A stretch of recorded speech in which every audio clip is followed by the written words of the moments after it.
Il faisait déjà cela avant de revenir au Sénégal, mais depuis qu'il est revenu, depuis quelques mois, il abat un travail de géant ici. Et ça, les gens de la zone 4B l'ont compris, et raison pour laquelle ils sont venus aujourd'hui pour lui rendre un immense hommage. Et sans plus tarder, je vais laisser la parole à Monsieur Sao, qui va nous faire un petit discours par rapport à ça. Merci. On est très ravis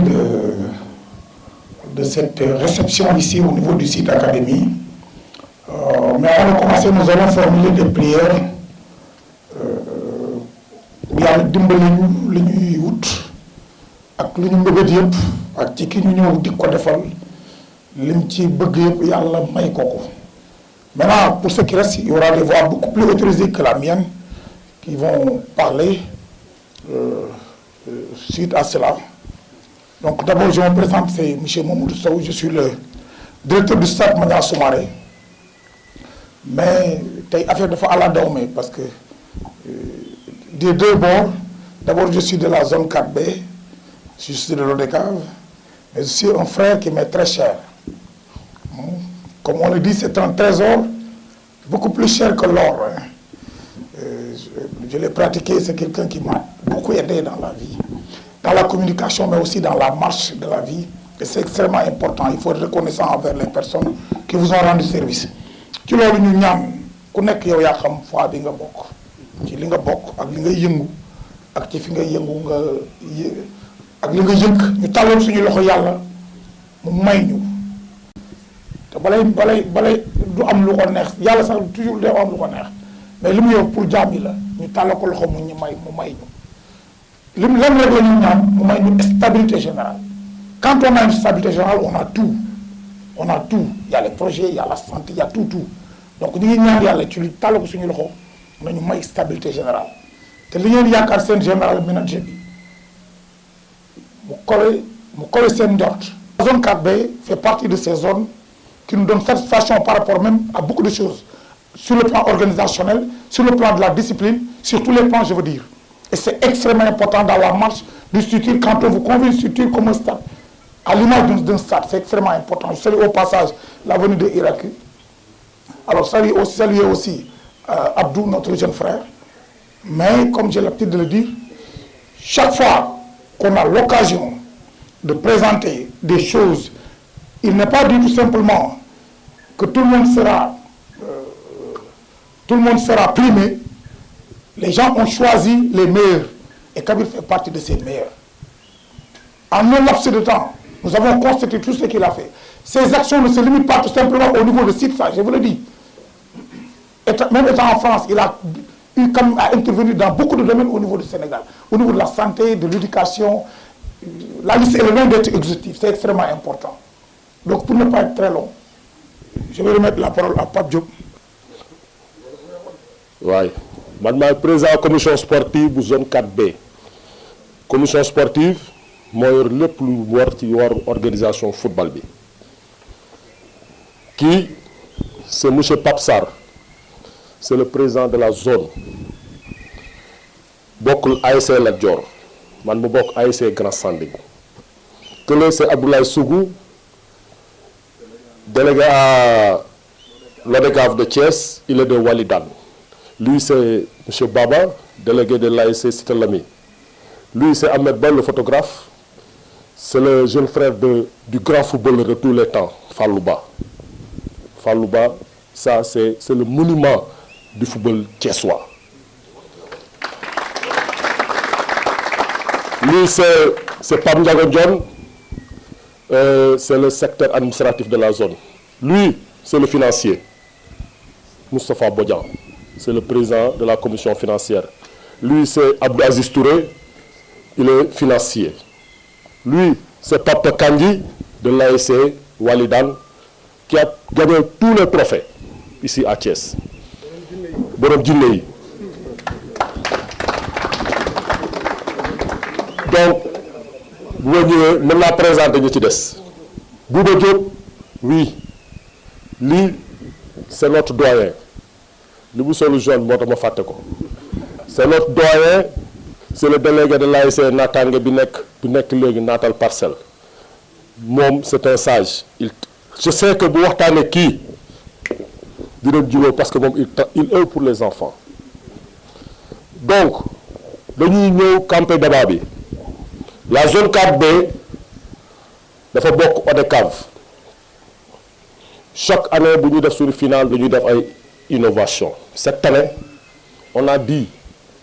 on va prendre 10 personnes yoo xam ni dañ leen di sargal par rapport ak seen implication dans la ville de Thiès boo dee xool 10 personnes yi ci jël 3 ñoo ci bokk nawetaan ñi ci des ñëpp dañoo xool ñi nga xam ne ñu ngi liggéey autour di liggéey dans la région bu ñu jëlee monsieur El Kabir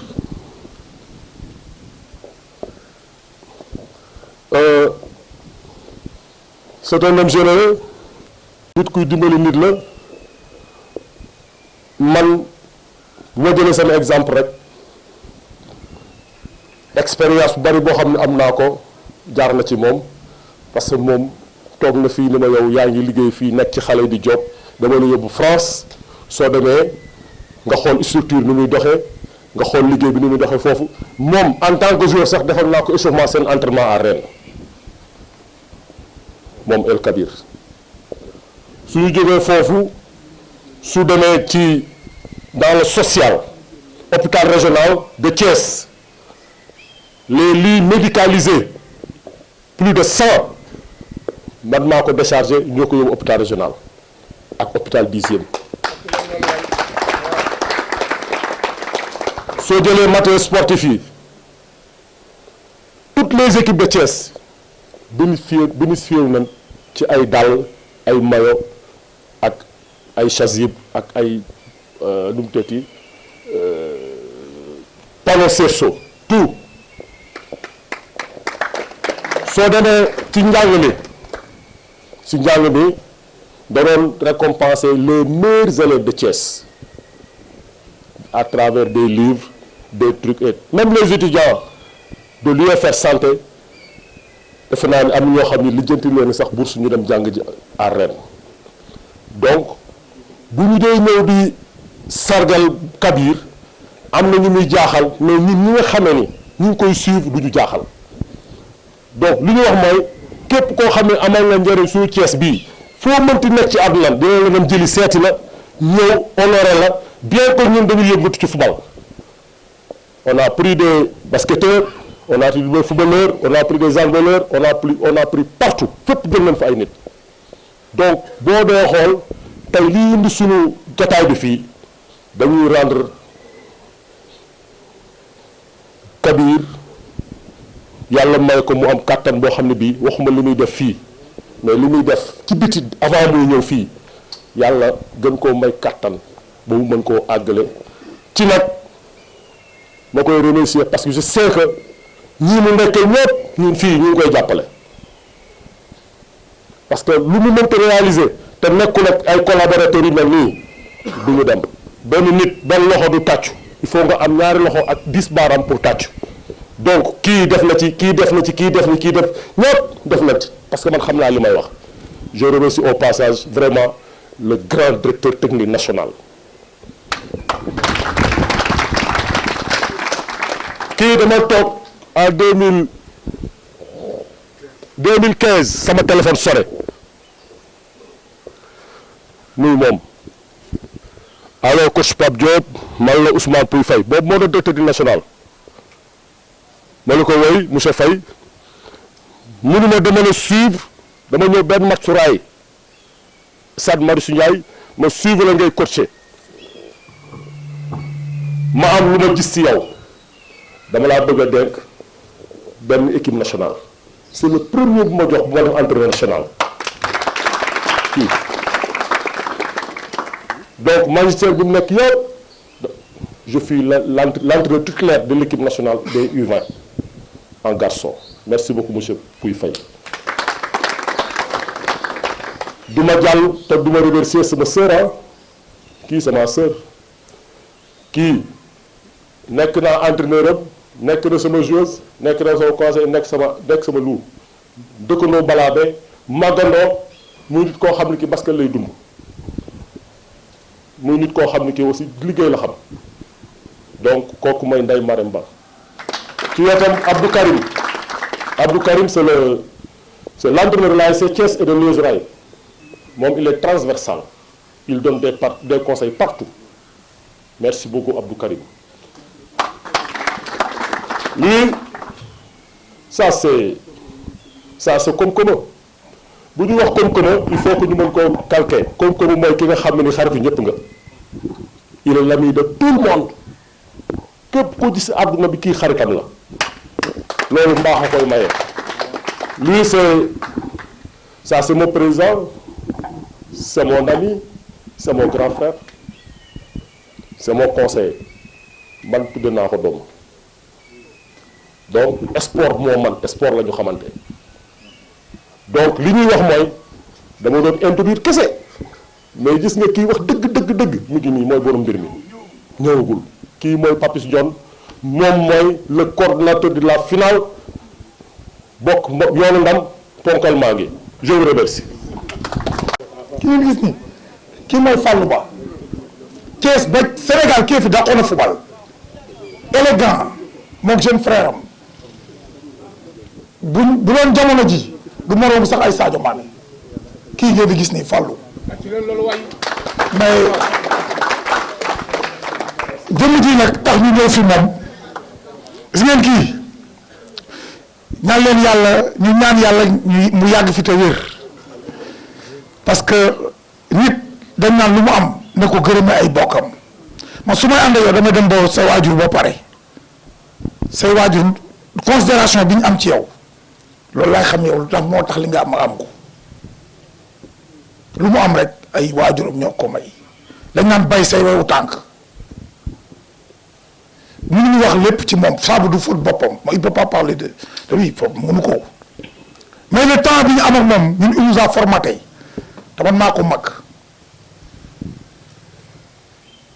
dans l'organisation de nos activités yi ñuy def sur le plan de la communication man dama doon def nii daw di tëll mais il a tout organisé lépp li nga nekk day ñëw leen ni ngay def del def nii tegal fi sa tànk defal nii ainsi de suite Pape Diop wax na ko léegi l'équipe qui là c'est une équipe boo xam ne chaque fois daf leen di bëggee boo dee mu ne ma ñi ma nekkal et c'est important ñi ngay liggéeyal si ku fi dugg sa xol day sedd c'est extrêmement important vous avez affaire à des enfants et comme ni ñu wax l'enfant l'esprit de l'enfant est une tablette rase sur laquelle rien n'est écrit et sur laquelle on peut tout écrire et c'est extrêmement important xam nga booy sàmm ay nit booy sàmm jur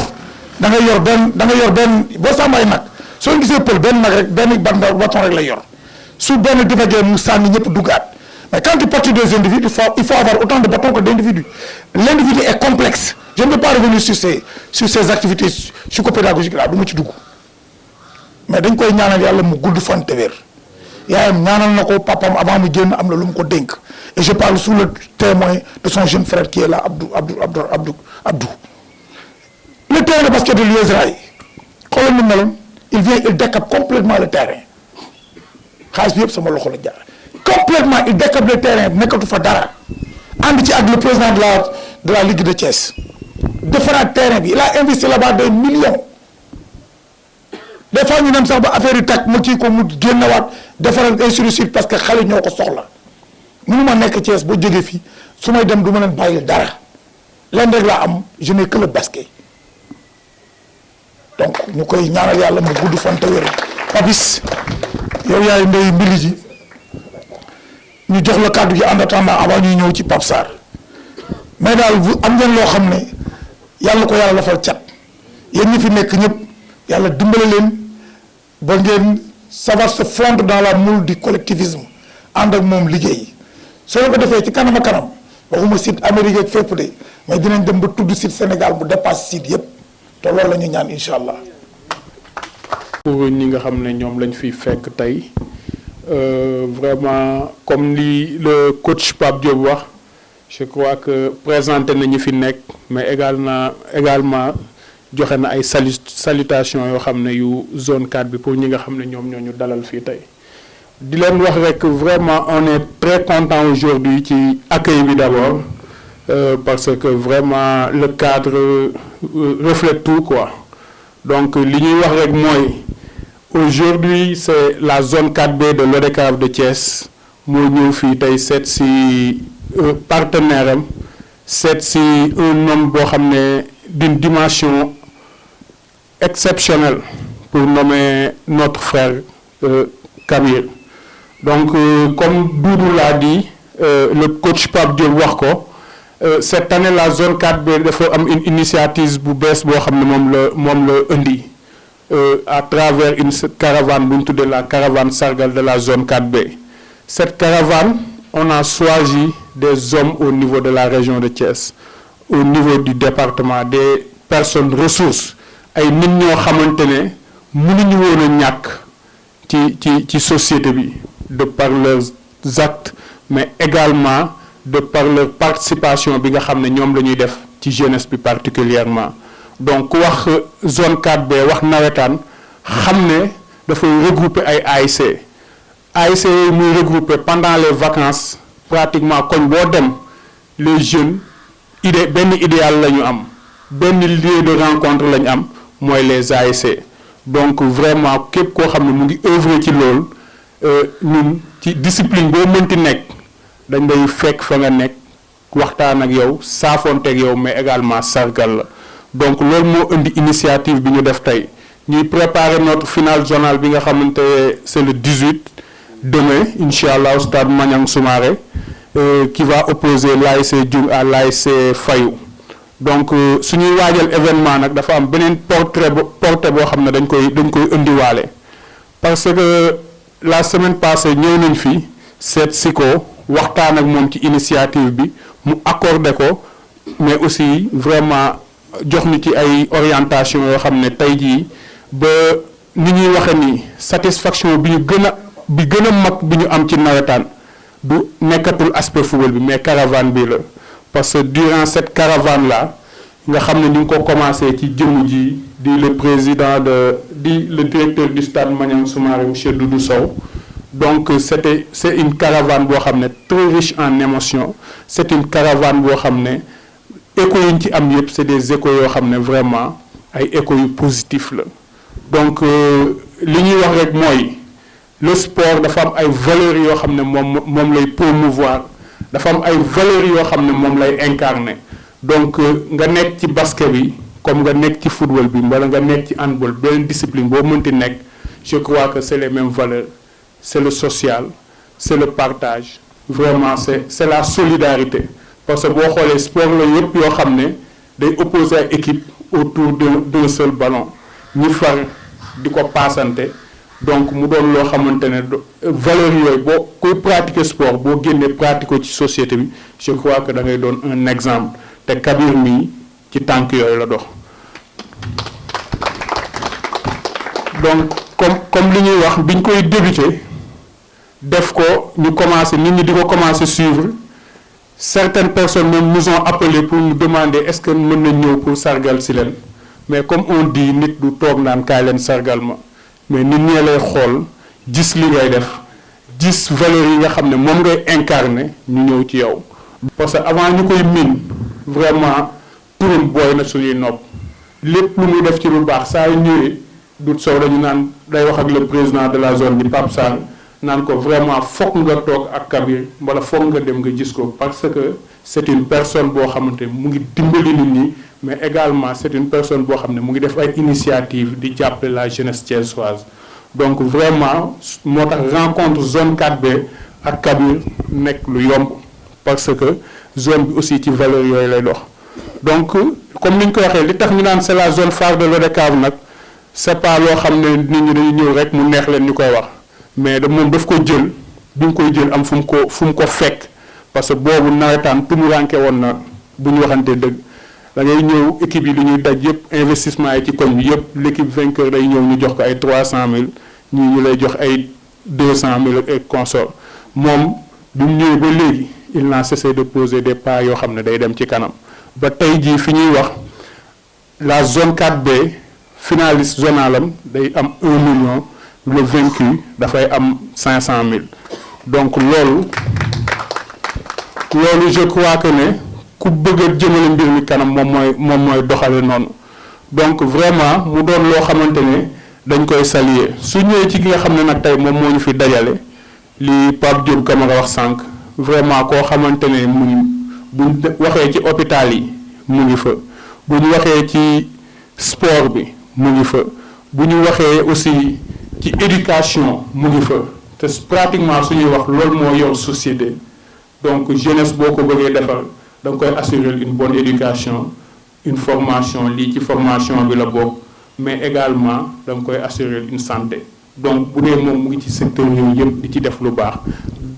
jaadu na tey ñu ñëw fii sargal ko devant le monde sportif bi fi nekk particulièrement ñi nga xam ne ñoo ñu fekk tey ñi nga xam ne ci basket la ñu yëngu pour xamal leen ne vraiment Kabir nekkatul nit koo xam ne basket rek la bokk wala moo ko moom mais tey jii ci yeneen sport yëpp particulièrement le football à travers la zone 4B reconnaître nañ gis nañ te xam nañ li muy def ci biir dëkk bi donc vraiment loolu dañ ko koy santé mënuñ ñëw fii tamit wax ci moom te duñu wax ci sunu grand bi di Lamine Cissé donc ñun on l'a connu bi ñuy gën a nekk xale peut-être mën nañu bañ a xam bu baax mais ñun xam nañ ko parce que ñoo bokk koñ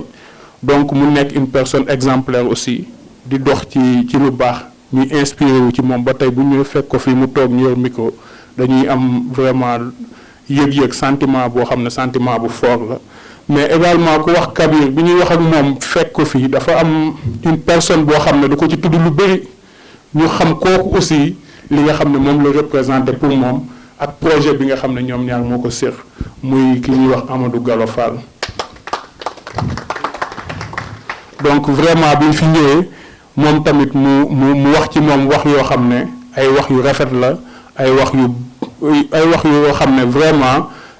da ngay xam ne nii c'est une relation boo xam ne très sincère très professionnelle mais également une vision très claire xam fan lañ toll tey ak fan lañ bëgg a yóbbu le basket donc ñun ci loolu ñu leen di ci encourager mais également di leen ci accompagner parce que collaboration bi yemul ci lii kese lépp loo xamante ne ñoom ñu ngi ci ñu gis ne ñun mën nañ ci jouer une partition ñun on est preneur dañ ciy ànd jàpp cee ñoom parce que lenn rek moo ñu yitteel mooy vraiment Thiès jëm kanam sportu Thiès également jëm kanam te donc idéal boobu ñun ñoo koy partagé ndo ma Thiès en marche bi nga xam ne mu ngi koy wax te son frère nekk ci ñu leen di suivre aussi donc ñoom je crois que ne loolu moo ñu boole ñoom Thiès moo leen ñor ñii Thiès moo leen ñor ñun Thiès moo ñor donc ñun ñëpp ñoo bokk idéal bi moo tax vraiment bu ñëwee fii fekk fi ñoom ñëpp dañuy xam ne tey crème thiessoise bi moo fi tase donc vraiment loolu moo nekkoon kàddu yi nga xam ne moom lañ ci doon sànni et di leen remercier bu baax a baax vraiment. Ma reconnaissance par rapport à cette marque de reconnaissance et de considération. M'en excuser aussi parce que, comme le font souvent, ils voulaient le faire à Balabé avec énormément de monde. J'avais pris l'option de le faire devant des personnes qui me sont si chères, notamment mes collègues de travail qui sont ici. Et je sais l'énergie, l'envie de donner à cette jeunesse aussi. Et même si cette récompense est 10 ans de travail dans le social, mais c'était important pour moi de le partager avec eux ici, parce que comme l'a si bien dit Capi, parce que tout seul tu fais rien. Et il faut une équipe, il faut des femmes et des hommes qui sont dévoués par rapport à une philosophie de vie et d'éthique de travail que nous partageons, et c'était important. Et le deuxième niveau aussi, c'était important aussi de le partager, comme l'a dit Idi, avec ces jeunes, parce que bon,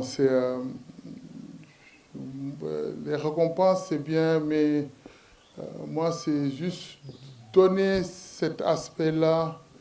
de ma fenêtre à moi par rapport au seul sens qu'il semble possible de lui donner. Le sens d'un encouragement. Je pense que cet encouragement-là, vous me l'avez donné, mais j'aimerais bien le reprendre et le donner à ces jeunes pour qu'ils comprennent aussi que partager et donner à sa communauté un jour ou l'autre, les gens vont être reconnaissants par rapport à ça. Et que cet esprit de giving back qu'on parle aussi au niveau de notre académie, c'est pourquoi c'était important aussi de les associer par rapport à ce que nous faisons. Et vraiment, je leur transmets ça pour que aussi dans leur vie, et que ça commence ici, ça commence dans votre quartier, ça commence aussi dans vos maisons. Impliquez-vous par rapport à votre communauté, impliquez-vous par rapport à votre famille, impliquez-vous par rapport à votre pays, impliquez-vous par rapport à votre continent, parce qu'on ne peut plus continuer à avoir un continent et un pays qui va dans une position de subalternité, à attendre que les autres nous aident. Nous devons cultiver ça par rapport à nos jeunes pour qu'ils prennent des initiatives, qui se disent que de partout ils peuvent aller vers le ciel, de partout ils peuvent foncer et faire des choses. C'était important aussi de le partager avec Idi et Abdou, qui sont les initiateurs de Thiès en marche, que nous avons accompagné par ailleurs sur pas mal d'actions aussi, parce que c'était important aussi dans des moments comme ça de parler en termes de symboles. Parce que je pense, sans me tromper, que c'est des jeunes qui sont actuellement des références aussi par rapport à cet engagement-là au niveau de leur communauté. Et le troisième niveau aussi, par rapport à la Ligue de basket de Thiès avec Lamine, qui fait un travail qui mérite d'être accompagné, d'être reconnu. Et puis, avec tout ce qu'il fait en termes de conseils, d'innovation, etc. Et que c'était important aussi de le faire. Et puis en termes d'amitié avec des personnes qui me sont très chères aussi. Bon, Pape Diop, que vous connaissez parce que je travaille avec vous, et Doudou aussi, qui vraiment le travail sur énormément de projets qui m'a accompagné. Cet accompagnement-là est dans l'action.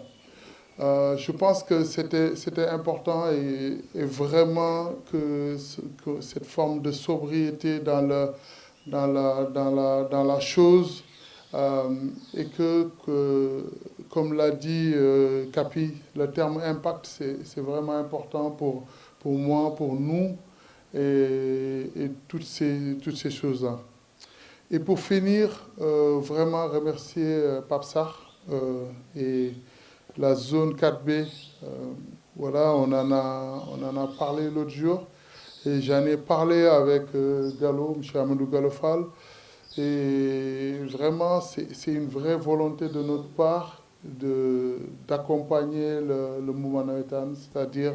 la mise en place de cette Nawetan Basket-là. C'est vraiment une volonté que nous avons. Et Inch'Allah, on va se poser autour d'une table pour en parler, en discuter, parce que ça ne sert à rien de créer quelque chose qui existe déjà, mais faire les choses à côté et puis ensemble voir sur les modalités et comment nous pouvons travailler ensemble. Et pour finir, remercier aussi une sœur et une personne d'une modestie incroyable et puis avec une carrière vraiment incroyable, Assou Ndiaye, qui a fait le déplacement pour venir ici, qui a été une des premières Sénégalaises à jouer à la WNBA et qui est vraiment une ambassadrice africaine et puis dans le monde. Et que vraiment, en tout cas, merci à toutes et à tous, mes collègues, mes frères, mes amis, les jeunes, en tout cas. Ce trophée-là, c'est vrai que il faut récompenser quelqu'un, mais il y a tellement de noms qui me traversent l'esprit, parce que tout ce que, j'aime pas dire nous avons réalisé dans ces 10 années-là, le terrain, l'école, les écoles qu'on a construites, l'école de Koundane, dans les hôpitaux, dans les trucs. On ne va pas finir parce que là, actuellement, je me consacre sur un projet qui m'est cher, mais le temps viendra où on va continuer à refaire ce que nous avions fait, qui est impacté, et continuer à impacter notre jeunesse, continuer à impacter aussi dans notre pays, et aussi de faire croire à toutes et tous que de chez nous, nous pouvons réussir. Merci beaucoup. Merci.